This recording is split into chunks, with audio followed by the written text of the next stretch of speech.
Saudi രാജകുമാരൻ Muhammad bin Salman തീവ്ര ഇസ്ലാമികവാദ നിലപാടുകളെ പിന്തുണയ്ക്കാൻ സൗദി അറേബ്യയെ കിട്ടില്ല എന്ന് തുറന്നടിച്ചതിന് പിന്നാലെ മറ്റൊരു ഇസ്ലാമിക വിരുദ്ധ തീരുമാനത്തിന് സാക്ഷ്യം വഹിക്കുകയാണ് അറബ് രാഷ്ട്രങ്ങൾ.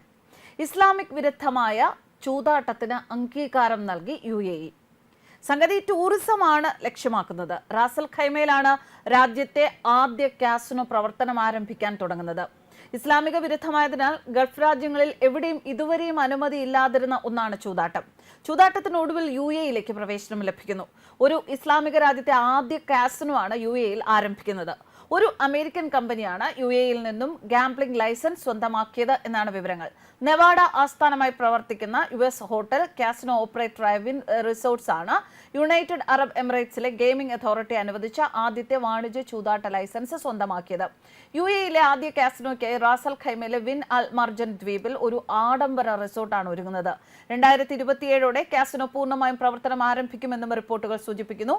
ഇസ്ലാം മതവിശ്വാസം അനുസരിച്ച് ചൂതാട്ടം നിഷിദ്ധമാണ് എങ്കിലും യൂറോപ്പിൽ നിന്നും ഏഷ്യയിൽ നിന്നും മറ്റുമുള്ള വിദേശ ടൂറിസ്റ്റുകളെ ആകർഷിക്കുന്നതിനാണ് ഒടുവിൽ UAE കാസിനോ ആരംഭിക്കാൻ അനുമതി നൽകിയിരിക്കുന്നത്. ഇതോടെ ഓൺലൈൻ ഗാംബ്ലിംഗുകൾക്ക് പോലും നിരോധനമുള്ള ഇസ്ലാമിക രാജ്യങ്ങൾക്കിടയിൽ UAE വ്യത്യസ്തനാവുന്നു. $514 മില്യൺ നിക്ഷേപത്തിലാണ് രാജ്യത്തെ ആദ്യ കാസിനോ പ്രവർത്തനം ആരംഭിക്കുന്നത്.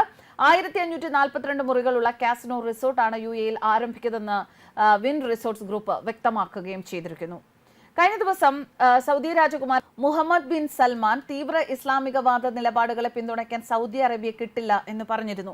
യമനിൽ ഹൂതി കേന്ദ്രങ്ങൾക്ക് നേരെ ഇസ്രായേൽ നടത്തിയ ആക്രമണത്തിൽ സന്തുഷ്ടനാണ്. പറ്റുമെങ്കിൽ അവരുടെ കഥ കഴിക്കണം എന്നാണ് അദ്ദേഹം പറഞ്ഞത്.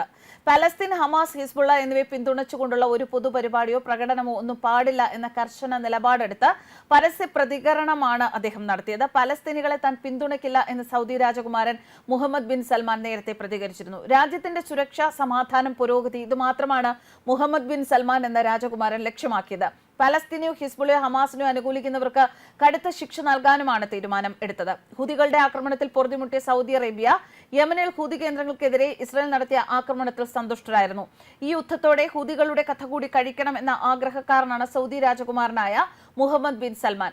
മുസ്ലിം രാഷ്ട്രങ്ങളെയും ഒപ്പം ഹമാസിനെയും ഹിസ്ബുള്ളയും ഒക്കെ വികാരമായി കാണുന്നവരൊക്കെ ഞെട്ടുകയായിരുന്നു ഈ തീരുമാനം കേട്ടിട്ട്. എന്തായാലും ഇപ്പോൾ സൗദി അറേബ്യയുടെ പിന്നാലെ തന്നെ UAE-യും ഒരു ഇസ്ലാമിക വിരുദ്ധ തീരുമാനം ആദ്യമായി എടുത്ത് ലോകത്തിനെ ഞെട്ടിച്ചിരിക്കുകയാണ്. നമുക്കറിയാം, ഗാസയിൽ ഇസ്രായേൽ ആക്രമണം രൂക്ഷമായതിന് പിന്നാലെ വെടിനിർത്തൽ ചർച്ചയ്ക്ക് മുൻകൈ എടുത്തത് GCC-യിൽ ഉൾപ്പെട്ട ഖത്തറായിരുന്നു. ഈ ചർച്ചകൾ നടന്നുകൊണ്ടിരിക്കെയാണ് ഖത്തറുമായി ഏറെ അടുപ്പമുണ്ടായിരുന്ന ഹമാസ് തലവൻ ഇസ്മായിൽ ഹാനിയെ ഇസ്രായേൽ വധിച്ചതിൽ കടുത്ത അതൃപ്തി ഖത്തർ പ്രകടിപ്പിച്ചത്.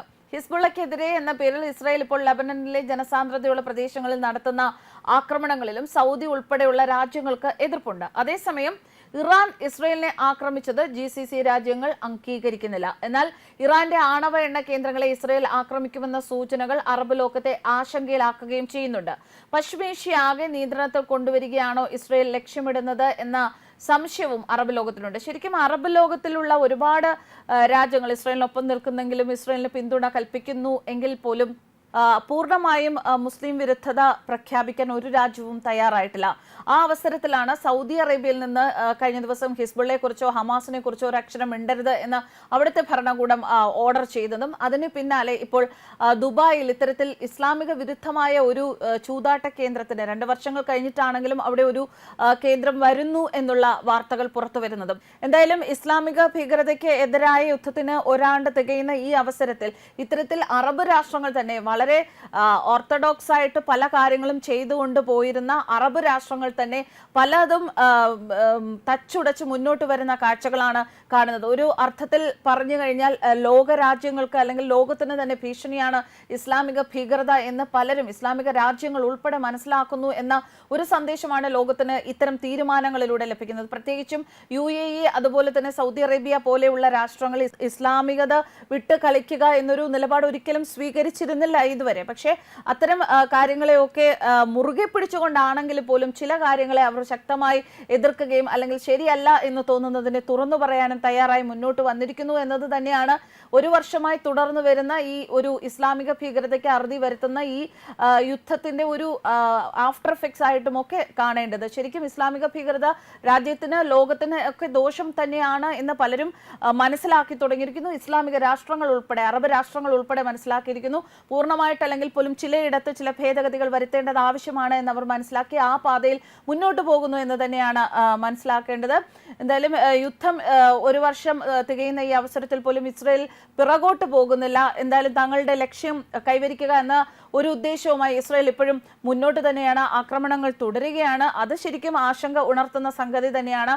UN പോലെയുള്ള അന്താരാഷ്ട്ര ഏജൻസികൾ ഈ കാര്യത്തിൽ ഇടപെടുകയും അതിന് വേണ്ട നടപടികൾ സ്വീകരിച്ച് മുന്നോട്ട് പോവുകയും ചെയ്യേണ്ട സമയം അതിക്രമിച്ചിരിക്കുന്ന ഈ ഒരു അവസരത്തിലാണ് ഇപ്പോഴും യുദ്ധം വളരെ കലുഷിതമായി തന്നെ തുടരുകയും നെതന്യാഹു യാതൊരു ഒത്തുതീർപ്പിനില്ലാതെ മുന്നോട്ട് പോവുകയും ചെയ്യുന്നത്. അത്തരം ഒരു നിലപാട് രാജ്യങ്ങൾ, ലോകരാഷ്ട്രങ്ങൾ സ്വീകരിക്കുകയും എത്രയും പെട്ടെന്ന് ഇരുകൂട്ടർക്കും സമാധാനപരമായ ഒരു കോംപ്രമൈസിലേക്ക് എത്തുകയും ചെയ്യണമെന്നുള്ളത് ഇപ്പോൾ ലോകത്തിന്റെ തന്നെ സമാധാനപരമായിട്ടുള്ള മുന്നോട്ട് പോക്കിന് വളരെ അത്യാവശ്യവുമാണ്. News desk കർമാനസ്.